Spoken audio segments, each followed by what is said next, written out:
আসসালামু আলাইকুম ভিউয়ার্স, হালাল অ্যান্ড হেলদি কুকিং থেকে আপনাদেরকে স্বাগত জানাচ্ছি।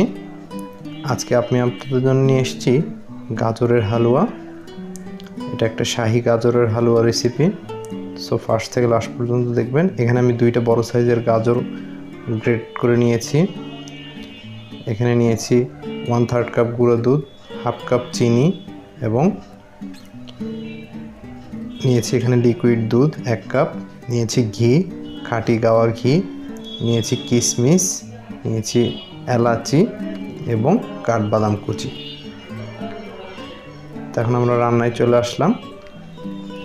প্রথমে প্যানে 3 টেবিল চামচ ঘি দিয়ে নিয়েছি। ঘিটা একটু গরম হয়ে আসলে এর মধ্যে দিয়ে দেবো আমরা এলাচিগুলো একটু থেতো করে দিবেন আপনারা, তাহলে এর ফ্লেভারটা ভালো আসবে ইনশাল্লাহ। তারপর এর মধ্যে দিয়ে দেবো আমরা গ্রেট করে রাখা গাজরটাকে আমরা ভালোভাবে ধুয়ে সিলে এটাকে গ্রেটারের সাহায্যে গ্রেট করে নিয়েছি চিকন করে।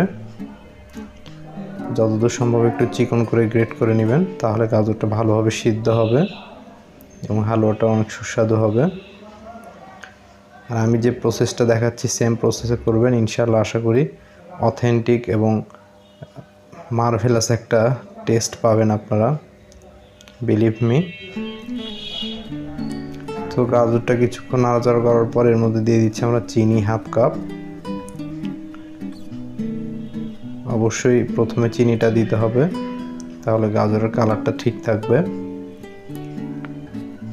তো এবার চিনিটা কিছুক্ষণ নেড়ে মিশিয়ে নেওয়ার পর দেখবেন চিনি থেকে পানি ছেড়ে দিয়েছে।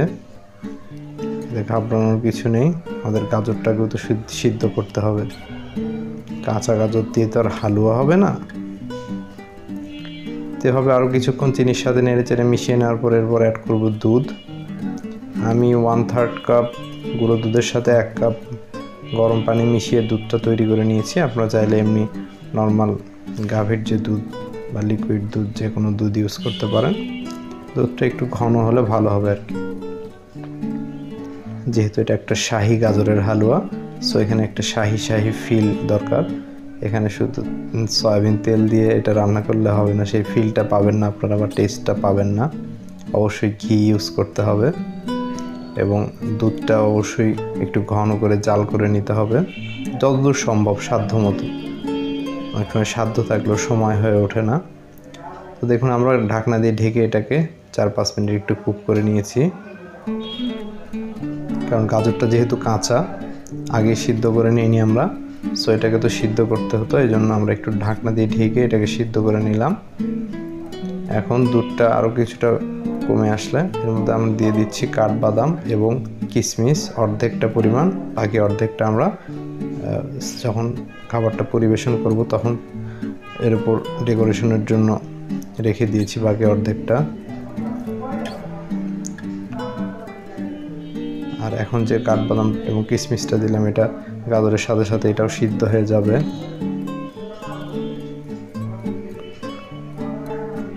দেখুন আমাদের ঝোলটা শুকিয়ে এসছে বা দুধটা শুকিয়ে এসছে। এই পর্যায়ে আমরা দিয়ে দিব গুঁড়ো দুধটা এখানে মাওয়ার কাজ করবে। আসলে ফ্রেন্ডস, আমি বলে বোঝাতে পারবো না, আমার লাইফে অনেক গাজরের হালুয়া খেয়েছি, কিন্তু এইটার টেস্ট সত্যি অসাধারণ এবং মাইন্ড ব্লোয়িং। মানে এটা যে গাজরের হালুয়া এটা আপনারা বিশ্বাসই করতে পারবেন না। আমার বাচ্চারা তো বলছিল বাবা এটা সন্দেশ হয়েছে, এটা তো গাজরের হালুয়া না। এবং তৈরি করার সময় একটু বেশি করে তৈরি করবেন, নাতে কারাকারি লেগে যাবে আপনাদের মধ্যে। আমার হাতে সময় ছিল না, তাই 2টা গাজর রেডি করতে পেরেছি। আসলে সারাদিন অফিস করে সময় পাওয়াটাই মুশকিল। তারপর চেষ্টা করি আপনাদের জন্য যদি কিছু নতুনত্ব আনা যায়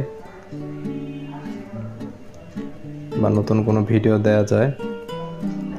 তো দেখুন এভাবে গুঁড়ো দুধটা ভালোভাবে আলতো হাতে গাজরের সাথে একটু মিশিয়ে নেবেন, একটু মিশতে চাইবেন আর কি। এবং চুলার জালটা অবশ্যই লোতে রাখবেন, নাতে পুড়ে যাবে। আর চেষ্টা করবেন একটু নন স্টিকি প্যানে এটাকে কুক করার জন্য। তাহলে এটা পোড়া লেগে যাবে না। দেখুন আমাদের গাজরটা মোটামুটি রেডি হয়ে গেছে। এটা প্যান থেকে একদম ছেড়ে দিয়েছে এবং এর কনসিস্টেন্সিটা অনেক স্টিকি হয়ে গেছে। এই পর্যায়ে আমরা চুলা থেকে নামিয়ে ফেলবো গাজরটা। গাজর তো আর নেই, গাজরের হালুয়া। দেখুন ফ্রেন্ডস, আমি এটা কিশমিশ এবং কাঠবাদাম কুচি দিয়ে সার্ভ করেছি। দেখতে কত সুন্দর হয়েছে। তো অবশ্যই আমাদের ভিডিওটা ভালো লাগলে লাইক, কমেন্ট এবং সাবস্ক্রাইব করে দিবেন। আজ এ পর্যন্ত, আসসালামু আলাইকুম।